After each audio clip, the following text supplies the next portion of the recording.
اعوذ باللہ من الشیطان الرجیم بسم اللہ الرحمن الرحیم وَإِذَا طَلَّقْتُمُ النِّسَاءَ فَبَلَغْنَ أَجَلَهُنَّ فَأَمْسِكُوهُنَّ بِمَعْرُوفٍ، اور جب تم نے عورتوں کو طلاق دی فَبَلَغْنَ أَجَلَهُنَّ، بس وہ اپنی عدت کو پہنچ گئیں، یعنی طلاق رجعی دی، 2 طلاقیں دی، تو اس کا حکم یہ ہے کہ جب وہ اپنی عدت پوری کر چکیں فَأَمْسِكُوهُنَّ بِمَعْرُوفٍ، تو تم ان کو معروف طریقے سے روکے رکھو، او سرحوہن بمعروف، یا معروف طریقے سے ان کو چھوڑ دو، یعنی تیسری بھی طلاق دے دو۔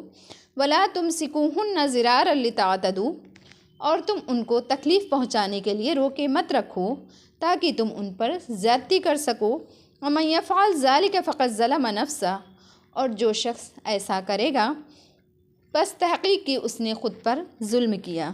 ولا تتخذوا آیات اللہ ہزوا، اور تم اللہ کی آیات کو مذاق مت بناؤ۔ واذکروا نعمت اللہ علیکم، اور تم اللہ کی نعمت کو اپنے اوپر یاد کرو۔ وما انزل علیکم من الکتاب والحکمہ، جو اس نے تم پر کتاب اور حکمت سے نازل کیا ہے۔ یعظکم بہ، اس کے ذریعے سے وہ تم کو نصیحت کرتا ہے۔ واتقوا اللہ، اور تم اللہ سے ڈرتے رہو۔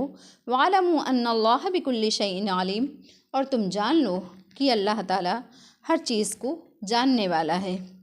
وَإِذَا طَلَّقْتُمُ النِّسَاءَ فَبَلَغْنَ أَجَلَهُنَّ، اور جب تم نے عورتوں کو طلاق دی فَبَلَغْنَ أَجَلَهُنَّ، پس وہ اپنی عدت کو پہنچ چکی۔ فَلَا تَعْضُلُوهُنَّ أَن يَنكِحْنَ، تو تم ان کو مت روکو، أَن يَنكِحْنَ أَزْوَاجَهُنَّ، کہ وہ اپنے شوہر سے نکاح کر لیں۔ اذا تراضوا بینہم بالمعروف، جب کہ وہ آپس میں معروف طریقے سے راضی ہوں۔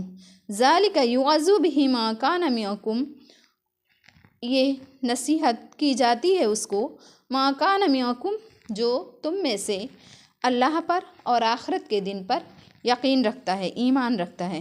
من کان منکم یؤمن باللہ والیوم الآخر ذالکم ازکی لکم واطہر، یہ تمہارے لیے، اس میں تمہارے لیے صفائی، زیادہ صفائی کی بات ہے اور زیادہ پاکیزگی کی بات ہے۔ واللہ یعلم وانتم لا تعلمون، اور اللہ جانتا ہے اور تم نہیں جانتے۔ صدق اللہ العلی العظیم۔